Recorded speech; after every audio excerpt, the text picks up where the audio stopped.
السلام علیکم ورحمۃ اللہ۔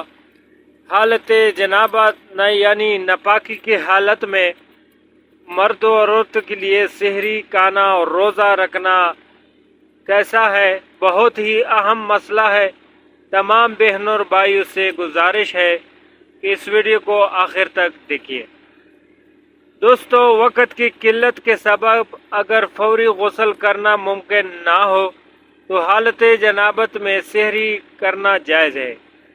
حضرت ابو بکر بن عبد الرحمن رضی اللہ تعالی عنہما سے روایت ہے کہ میں اپنے والد ماجد کے ساتھ گیا، یہاں تک کہ ہم حضرت عائشہ صدیقہ رضی اللہ تعالی عنہ کی خدمت میں حاضر ہوئے۔ انہوں نے فرمایا، اشہد علی رسول اللہ ان کانا لیطویہ جنوبا من جماع غیر اختلام ثم یسمہ ثم دخلنا علی ام سلامہ فقالت مثل ذالک۔ میں گواہی دیتی ہوں کہ رسول اللہ صلی اللہ علیہ وسلم نے کو اگر احتلام سے ہی نہیں جماع سے جنابت کی حالت میں صبح ہوتی تو روزہ رکھ لیا کرتے۔ پھر ہم حضرت ام سلمہ رضی اللہ عنہما کی خدمت میں حاضر ہوئے تو انہوں نے بھی اسی طرح فرمایا۔ بخاری صحیح حدیث۔ لہذا مجبوری سے حالت جنابت میں سحری کر سکتے ہیں۔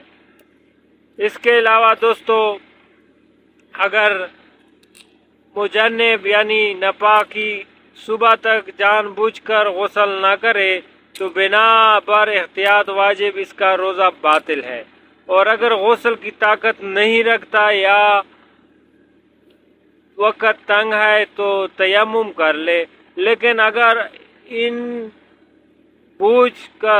اگر جان بوجھ کر ایسا کیا تو اس کا روزہ صحیح نہیں ہے۔ حیض یا نفاس سے پاک ہونے والی عورت اگر صبح کی اذان تک غسل کرے تو اس کا بھی حکم وہی ہے جو جناب پر باقی رہنے والے کا ہے۔ اذان صبح تک جناب یعنی جنبی پر باقی رہنے سے روزے کے باطل ہونے کا حکم صرف رمضان اور اس کی قضاء کے لیے ہے، دوسرے اور روزوں میں بتلانے کا سبب نہیں بنتا۔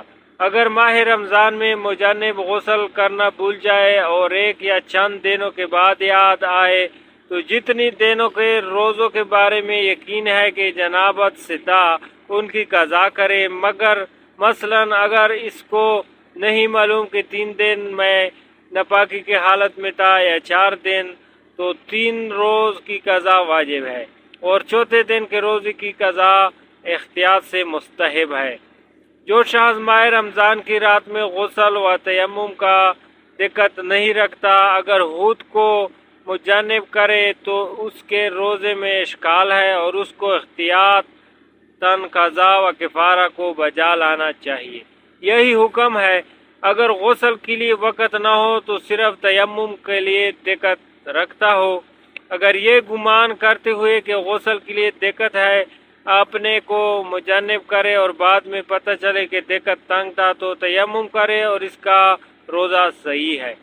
جو شخص ماہ رمضان کی رات جنب ہوا یعنی ناپاکی کی حالت میں ہوا در جانتا ہو کہ اگر سو جائے گا تو صبح تک بیدار نہ ہو پائے گا تو اس کو سونا نہیں چاہیے، اور اگر وہ سو جائے اور صبح تک بیدار نہ ہو تو اس کے روزے میں اشکال ہے، احتیاط واجب ہے کہ قضا و کفارہ دونوں دے۔ البتہ اگر بیدار ہو جانے کا احتمال ہو تو سو سکتا ہے، لیکن احتیاط یہی ہے کہ دوبارہ بیدار ہونے پر غسل کیے نہ سوئے۔ جو شخص رمضان کی رات میں مجنب ہوا در جانتا ہو کہ یا اسے احتمال ہو کہ اگر سو جائے تو اذان صبح سے پہلے جاگ جائے گا اور یہ عزم محکم تھا کہ جاگنے کے بعد غسل کرے گا، اور یہ طے کر کے سو جائے اور اذان تک بیدار نہ ہو تو اس کا روزہ صحیح ہے۔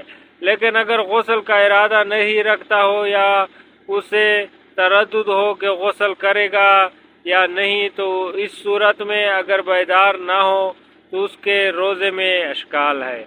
اگر ایسا شخص سو جائے اور جاگ بھی جائے اور جانتا ہو یا اسے احتمال ہو کہ اگر دوبارہ سو جائے گا تو اذان صبح سے پہلے غسل کے لیے جاگ جائے گا، اور دوبارہ سو جائے اور بیدار نہ ہو تو احتیاطاً اس کے روزے کی قضا کرے۔ یہی صورت میں اگر تیسری دفعہ سو کر بیدار نہ ہوا لیکن ان میں سے کسی صورت میں کفارہ نہیں ہے۔ جس نیند میں احتلام ہوا ہو وہ پہلی نیند شمار نہیں ہوگی، لیکن اگر اس نیند سے بیدار ہو کر پھر سو جائے تو وہ پہلی نیند شمار ہوگی۔ اگر روزے دار کو دن میں احتلام ہو جائے تو بہتر ہے کہ فوراً غسل کرے، لیکن اگر فوراً غسل نہ کرے تو روزے میں کوئی اشکال نہیں ہے۔ اگر کوئی رمضان میں صبح کے اذان کے بعد بیدار ہو اور دیکھے کہ اسے احتلام ہو گیا ہے تو اس کا روزہ صحیح ہے، خواہ وہ جانتا ہو کہ صبح کی اذان سے پہلے احتلام ہوا ہے یا صبح کی اذان کے بعد اس کو شک ہے تو اس کا روزہ دوستو صحیح ہے۔ جو شخص ماہ رمضان کے روزے کی قضا رکھنا چاہتا ہو، اگر وہ صبح کے اذان کے بعد بیدار ہو دار دیکھے کہ ایسے اسے احتلام ہو گیا ہے اور وہ جانتا ہو کہ احتلام صبح کی اذان سے پہلے ہوا ہے، تو اگر روزے کی قضا کا وقت تنگ نہ ہو تو بنا بر احتیاط واجب دوسرے دن روزے رکھے، اور اگر وقت تنگ ہو مثلا اس کے ذمہ 5 دن کی قضا روزے ہو اور رمضان میں 5 دن سے زیادہ باقی نہ ہو تو پھر اسی دن روزہ رکھے اور اس کا روزہ صحیح ہے۔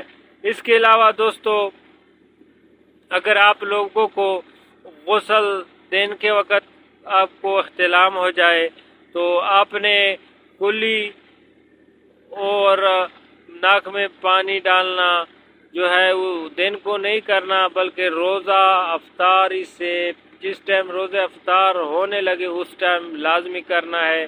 اگر آپ نے دن میں غرارے اور ناک میں پانی ڈالا تو آپ کا روزہ نہیں ہوگا۔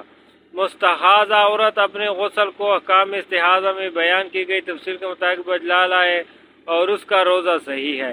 جس کسی نے میت کو چھوا ہو اور اس پر غسل مس میت واجب ہو، وہ غسل مس میت کیے بغیر روزہ رکھ سکتا ہے، بلکہ روزہ کی حالت میں اگر مردے کو چھو لے تب بھی روزہ باطل نہیں ہوگا، البتہ نماز کے لیے غسل کرنا لازمی ہوگا۔ امید ہے دوستو آج کی ویڈیو سے آپ لوگ کو بہت کچھ سیکھنے کو ملا ہوگا۔ اگر آپ اس طرح کے اور ویڈیوز دیکھنا چاہتے ہیں تو میرے چینل کو سبسکرائب کر کے بیل آئیکن کی آل پہ پریس کیجئے تاکہ میں جب بھی نئی ویڈیو اپلوڈ کروں وہ آپ تک پہنچ سکے۔ ملتے ہیں اگلے ویڈیو میں، فی الحال کے لیے اتنا ہی، اللہ حافظ۔